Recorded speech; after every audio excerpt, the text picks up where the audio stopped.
अस्सलाम वालेकुम। उम्मीद है आप सब दोस्त खैरियत से होंगे। डॉक्टर शुजात अली आपकी खिदमत में हाजिर है। जैसे कि मैंने आज लाइव में बात की थी कि कुछ डिटेल्स, वेरी क्रिटिकल डिटेल्स दुआ ज़हरा के केस के सिलसिले में आपके सामने रखनी थी, तो उसके लिए मैं हाजिर खिदमत हूँ। बहुत ही शॉकिंग डिटेल्स हैं। आपको पता है कि जब से ये बाबर सलीम ने ये एक CDR रिपोर्ट शाया की है, जिसकी ओरिजिनल कापीज़ हमें भी मिली हैं, तो ये मैंने कल भी आप लोगों के साथ शेयर की थी और आज फिर शेयर कर रहा हूँ क्योंकि ये बहुत ज़्यादा रेलेवेंट है इस सारे सिनेरियो में। तो मैं आपके सामने सारे डिटेल्स रखना चाह रहा था, जिसमें काफ़ी सारी शॉकिंग डिटेल्स हैं। पहली बात तो ये अब साबित हो गया कि ये बच्ची जो है दुआ ज़हरा, ये कराची से खुद नहीं आई, ये सारा ड्रामा था। ये इस गैंग की तरफ से झूठा प्रोपेगेंडा था। अपने आप को बचाने के लिए बच्ची के मुंह से ये सारा कुछ कहलवाते रहे हैं कि जी मैं खुद आई हूँ, मैं टैक्सी ली, जो भी सारा वो आपके सामने है। हुआ ये इसमें कि जब ये CDR रिपोर्ट सामने आई तो उसके बाद फिर और डिटेल्स जो हमारे बहुत ही रिलायबल रिसोर्सेज हैं, मैं समझता हूँ कि अभी तक हमने आपको कोई ऐसी शॉकिंग न्यूज़ नहीं दी कि जिसमें कोई हाइप क्रिएट की जाए। ऐसा हमारा पर्पस भी नहीं है। जो ओरिजिनल चीज़ें हम आपके सामने रखने हैं, तो वहीं से ही हमें सारी ब्रीफिंग दी गई है आज कि ये सारा सिलसिला कहाँ से शुरू हुआ। इसमें एक बात जो गर्दिश कर रही है कि ज़हीर का शायद राब्ता भी नहीं था इस लड़की से, या शायद एक गर्ल्स की आईडी बनाकर इन्होंने ये लड़की को ट्रैप किया। उसमें ये भी कहा जा रहा है कि ज़हीर की एक कज़न है जो इस सारे सिलसिला में पेश है, तो उसका भी अभी हम ज़िक्र करेंगे। तो जनाब, होता ऐसे है कि 7 अप्रैल को ये पूरा एक गैंग पहुंचता है। 8 लोग इसमें बताए जा रहे हैं, तकरीबन 7 से 8, और ये सारे लोग वहाँ पे पहुँचते हैं। अब इसमें कौन-कौन लोग हैं, कुछ तो आइडेंटिफ़ाई हो चुके हैं। जैसे कि कल भी बताया गया है कि शायद ज़हीर या उसके भाई शबीर का फ़ोन वहाँ पे था, तो ये दोनों में से शायद दोनों हो या एक हो। दूसरा इनकी जो मदर हैं वो, और तीसरा जो 2-3 नाम और आ रहे हैं, जिसमें राय खुर्रम का एक भतीजा भी बताया जा रहा है, शायद उसका नाम जहांगीर है या इस तरह का कुछ है। वकास एक कोई बंदा है जो कि गाड़ी चला रहा था, जो कि कज़न है इनका।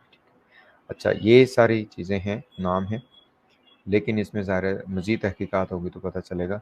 तो जनाब, 7 अप्रैल को पता चला कि इन्होंने कराची में एक होटल में कमरे लिए।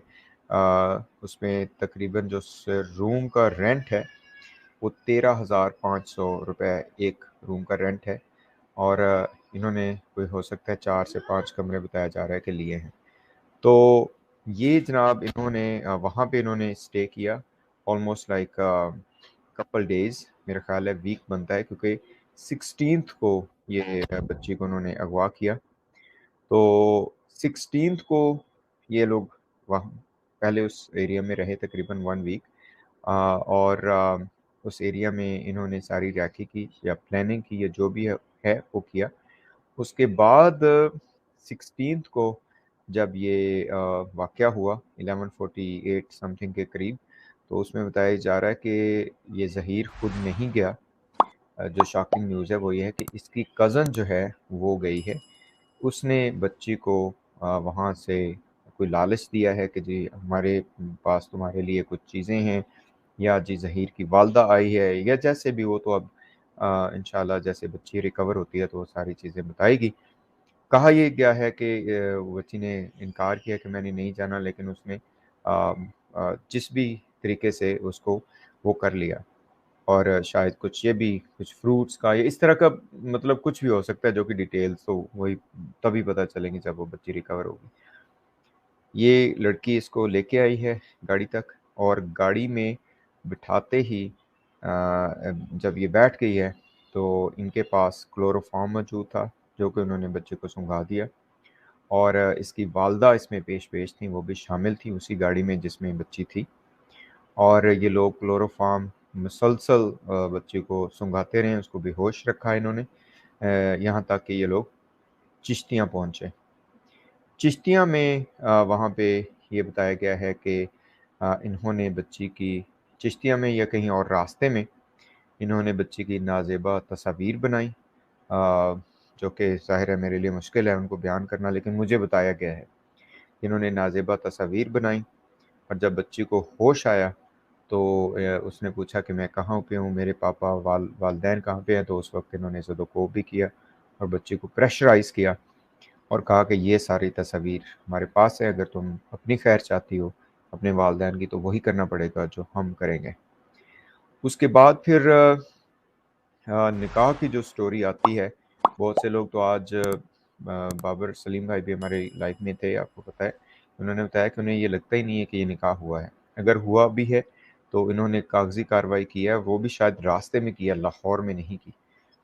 ٹھیک ہے جی، شاکنگ جو اور ساری ڈیٹیل سامنے آ رہی ہیں وہ یہ ہیں کہ اس بچی کو یہ لوگ سمگل کرنا چاہتے تھے، جس میں جو بتایا گیا ہے کہ جو ان کی ڈیل ہوئی تھی وہ تقریباً 3 کروڑ روپے کی ڈیل ہوئی، جو جہاں پہ انہوں نے کرنا تھا۔ اس میں سے تقریباً 25 لاکھ روپے ان کے پاس پہلے ان کو دیے گئے تھے، جو کہ انہوں نے سارا اس سلسلے میں لگائے، لیکن چونکہ یہ بات آؤٹ ہو گئی تو پھر انہیں مجبوراً یہ ساری چیزیں کرنا پڑی۔ یہ کچھ ڈیٹیلز ہیں، اگین کنفرم تبھی ہوں گی کہ جب انشاءاللہ یہ بچی بازیاب ہو ہے، وہ پھر اپنے منہ سے بتائیے ساری چیزیں۔ اور جو بہت ہی اس میں ڈیٹیلز جو کہ انبلیویبل ہیں وہ یہ ہیں کہ یہ اسپیکولیشن ہو سکتی ہے کہ یہ لوگ جو ہیں شاید اس بچی کے ساتھ تو پتہ نہیں ہوا یا نہیں، آئی ہوپ ناٹ، کیونکہ میڈیکل ایگزام میں ایسا کچھ نہیں آیا کہ یہ لوگ بچی کی اووریز بھی انہوں نے شاید ریموو کر دی ہوں یا پہلے کی ریموو کی ہوئی ہوں۔ تو اس میں یہ ہے کہ اگر یہ ایسا ہے، کیونکہ ان لوگوں کا طریقہ کار یہی ہے جو پہلے کہا جاتا ہے کہ یہ ان کو ورجن لڑکیاں چاہیے ہوتی ہیں اس گینگ کو، اور ان کی یہ جو ریپروڈکٹیو سسٹم ہے اس کو ریموو کروا دیتے ہیں یا کر دیتے ہیں، یا جو بھی ان کا طریقہ کار ہے تاکہ وہ پریگننسی نہ ہو۔ تو بہرحال یہ ساری شاکنگ ڈیٹیلز ہیں۔ اس وقت جو صورتحال ہے وہ یہ ہے کہ ظاہر ہے ان کو اب منہ چھپانے کی جگہ نہیں مل رہی، ساری ڈیٹیلز دنیا کے سامنے آ چکی ہیں، لوگوں کے سامنے آ چکی ہیں، اور اس وقت یہ مارے پھر رہے ہیں۔ انڈر کھاتے انہوں نے کوشش کی ہے کہ مہدی صاحب کی فیملی کے ساتھ جو ہے نا رابطہ کیا جائے، بلکہ یہ بھی ہمیں پتہ چلا ہے کہ انہوں نے ڈیمانڈ کیا ہے کہ آپ ہمیں 10 لاکھ روپے دے دیں اور بچی کو لے جائیں، جو کہ مہدی کاظمی صاحب نے کیٹیگوریکلی اس کو ریفیوز کیا ہے۔ تو انشاءاللہ امید ہے کہ یہ ساری ریولیشنز آنے کے بعد اس وقت جو پولیس ہے وہ ایکٹ کرے گی، اس کو مزید انویسٹیگیٹ کرے گی، یہ ساری ڈیٹیلز ہمارے سامنے لائے گی، اور یہ اس فیملی کو انصاف ملے گا۔ ابھی تک جو ریسکیو کی سچویشن ہے وہ آپ کے سامنے ہے کہ نہیں ہو سکا ریسکیو، ہو جانا چاہیے تھا، پتہ نہیں کس انتظار میں یہ لوگ۔ آج رامے صاحب بھی کہہ رہے تھے کہ ان کو کوئی کورٹ آرڈر نہیں چاہیے، لیکن چونکہ پولیس کا جو پہلے کردار رہا ہے وہ آپ کے سامنے رہا ہے کہ ایک جعلی میڈیکل سرٹیفکیٹ بنایا انہوں نے، بچی کو ریپروڈیوس بھی کیا تو بس خانہ پوری کے لیے کیا، اور اپنا ریونج نکالا ان لوگوں نے آئی جی کے چینج ہونے کا۔ تو لگتا ہے کہ انسان کی ان کے سامنے کوئی قدر و قیمت نہیں ہے، لیکن اب یہ لگ رہا ہے جس پہ سارے لوگ تھوڑا ریلیکس بھی ہیں کہ ہو سکتا ہے یہ جو انویسٹیگیشن ہے وہ یہ صحیح ڈائریکشن میں جائے اور بچی ریکور ہو، اور جو ملزمان ہیں ان کو سزا ملے۔ تو دیکھتے ہیں انشاءاللہ پھر باقی جو ڈیٹیلز ہیں وہ آپ کے سامنے رکھیں گے۔ السلام علیکم ورحمۃ اللہ وبرکاتہ۔